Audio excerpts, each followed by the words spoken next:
तो चलिए अब बात कनाडा के प्रधानमंत्री जस्टिन ट्रूडो की करते हैं, जिनके बारे में यह कहा जा रहा है कि वे कनाडा के प्रधानमंत्री से ज्यादा खालिस्तान के प्रवक्ता की जिम्मेदारी निभा रहे हैं। निज्जर हत्याकांड को लेकर भारत पर आरोप लगा रहे हैं प्रधानमंत्री जस्टिन ट्रूडो की पोल अब खुल गई है। ट्रूडो ने खुद ही कबूल कर लिया कि भारत पर लगाए गए आरोपों का उनके पास कोई ठोस आधार नहीं है।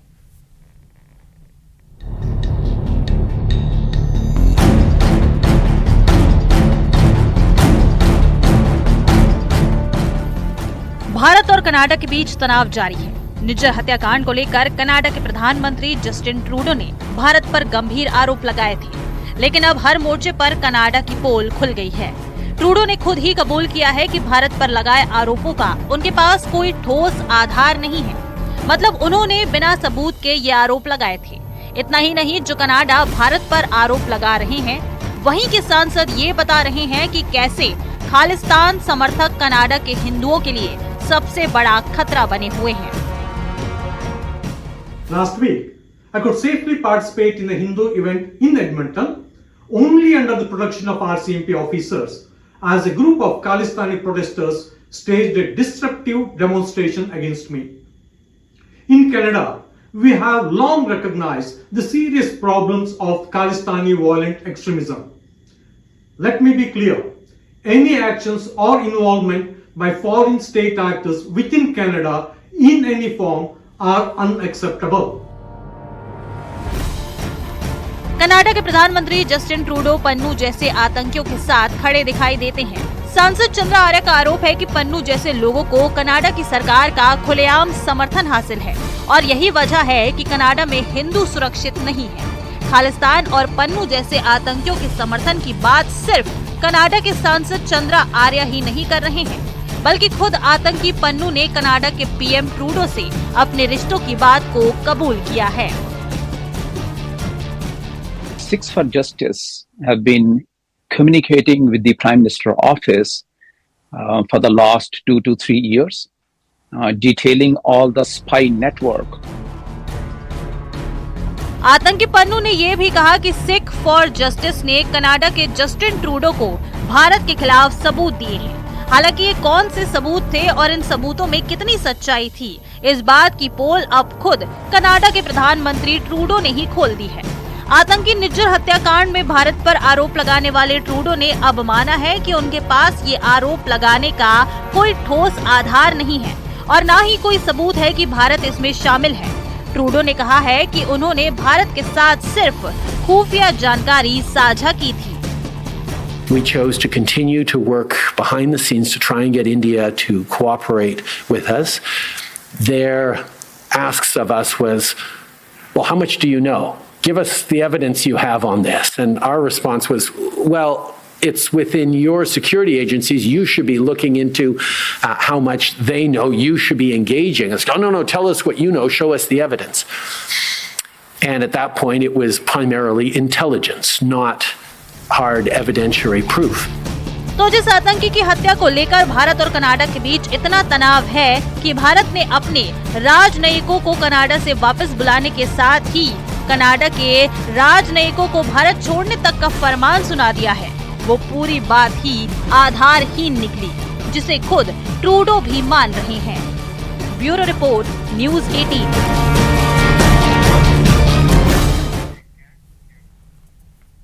हरियाणा में नई सरकार का शपथ ग्रहण हो गया है, लेकिन ये कोई आम शपथ ग्रहण नहीं था। लोग इसे एनडीए की शक्ति के प्रदर्शन के तौर पर देख रहे हैं। तो इस शपथ ग्रहण में प्रधानमंत्री नरेंद्र मोदी भी शामिल हुए। गृह मंत्री अमित शाह और राजनाथ सिंह समेत 20 राज्यों के मुख्यमंत्री भी मौजूद रहे। एनडीए के सहयोगी दलों के तमाम दिग्गज इस शपथ ग्रहण में शामिल हुए हैं। ये रिपोर्ट देखिए।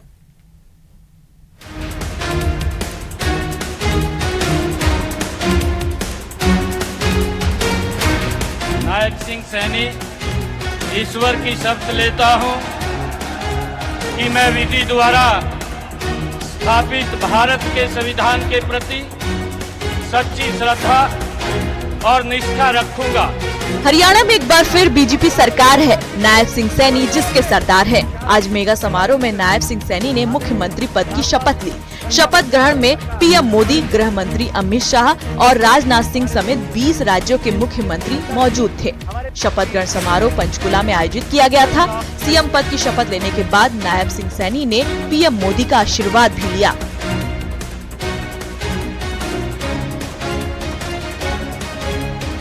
शपथ ग्रहण समारोह को एनडीए के शक्ति प्रदर्शन के तौर पर भी देखा जा रहा है। बीजेपी के दिग्गजों से लेकर एनडीए के सहयोगी दलों के नेता शपथ ग्रहण में शामिल हुए। टीडीपी प्रमुख चंद्रबाबू नायडू सहित कई दिग्गज नेता पहुंचे। मंच पर पहुंचने के बाद चंद्रबाबू नायडू मुस्कुराते हुए नजर आए। तमाम बीजेपी शासित राज्यों के मुख्यमंत्रियों को भी इस कार्यक्रम में आमंत्रित किया गया था। हरियाणा में बीजेपी की शानदार जीत के बाद एनडीए ने चंडीगढ़ में गठबंधन के सभी सीएम और डिप्टी सीएम के साथ बैठक की। पीएम मोदी इस बैठक में शामिल रहे। नायब सिंह सैनी के मुख्यमंत्री पद की शपथ लेने के तुरंत बाद बैठक आयोजित की गई। एनडीए ने इस बैठक के जरिए विपक्ष को भी अपनी मजबूती का संदेश दिया। एनडीए के 31 दलों के नेता बैठक में मौजूद रहे।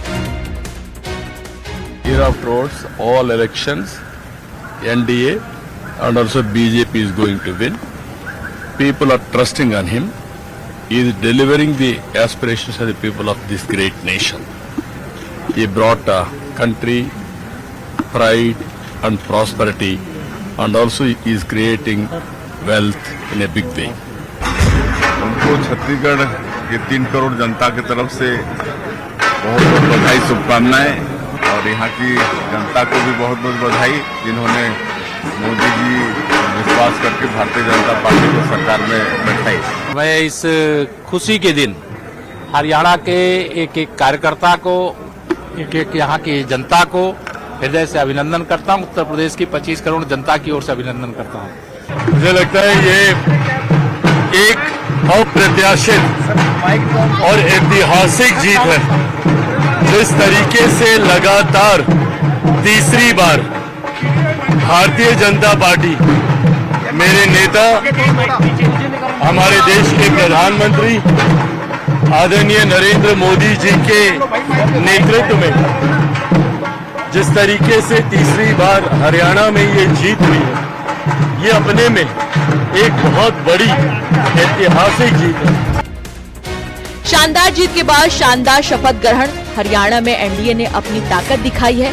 इस शक्ति प्रदर्शन के जरिए बीजेपी ने विपक्ष को ये संदेश भी दिया है कि वो अपने सहयोगी दलों के साथ खड़ी है। Bureau report, news 18।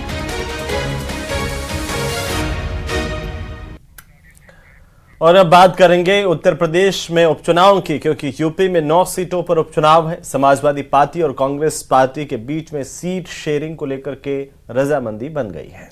उपचुनाव में अखिलेश ने कांग्रेस को 2 सीटें दी हैं। गाजियाबाद और खैर विधानसभा सीट पर कांग्रेस प्रत्याशी चुनाव लड़ेंगे। बाकी सीटों पर समाजवादी पार्टी के प्रत्याशी मैदान में हैं। इधर उपचुनाव को लेकर सियासी दंगल भी जारी है। मिल्कीपुर सीट को लेकर विपक्ष लगातार हमलावर है।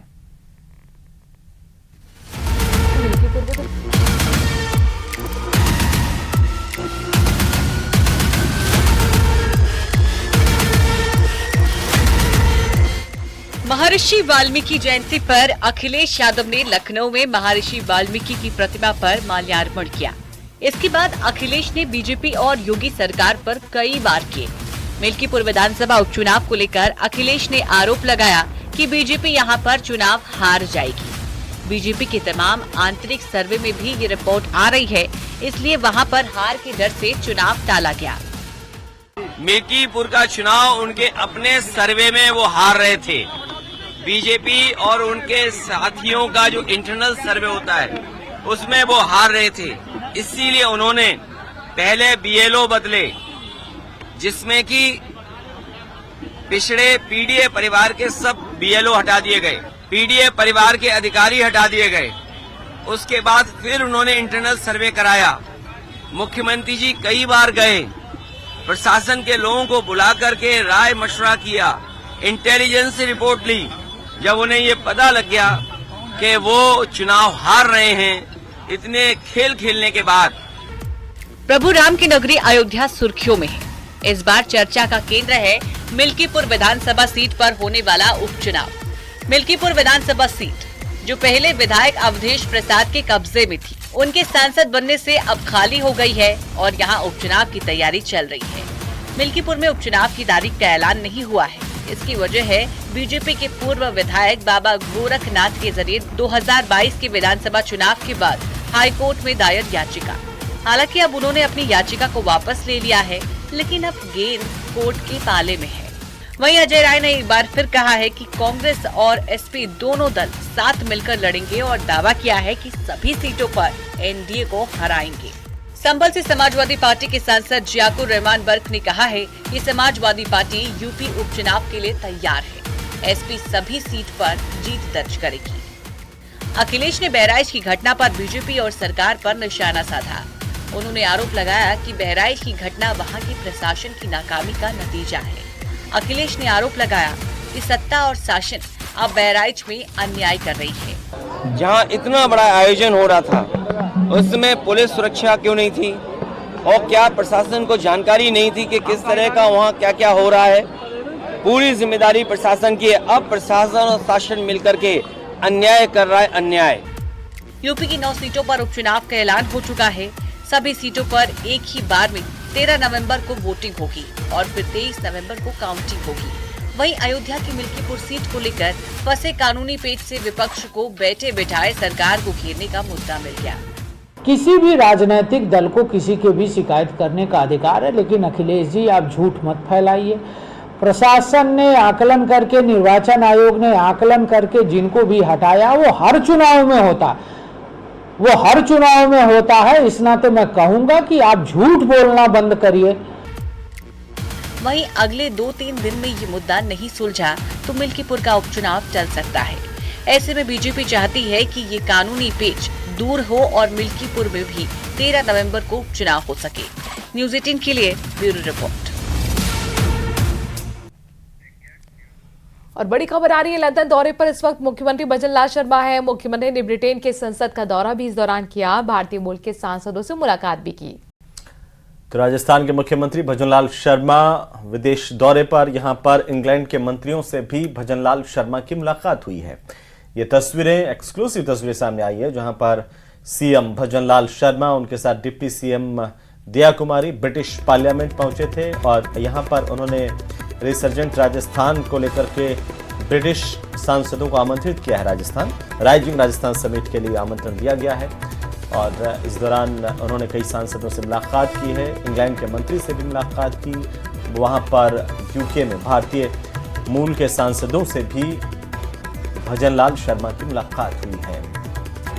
मुख्यमंत्री भजनलाल शर्मा इस वक्त विदेश यात्रा पर गए हैं। खास तौर पर ये यात्रा, विदेश यात्रा जो है राइजिंग राजस्थान को लेकर है और इस वक्त लंदन के दौरे पर, जहां पर देखिए भारतीय मूल के सांसदों से मुलाकात करने के साथ साथ इंग्लैंड के मंत्री से भी मुलाकात करती हुई तस्वीरें आपके लिए।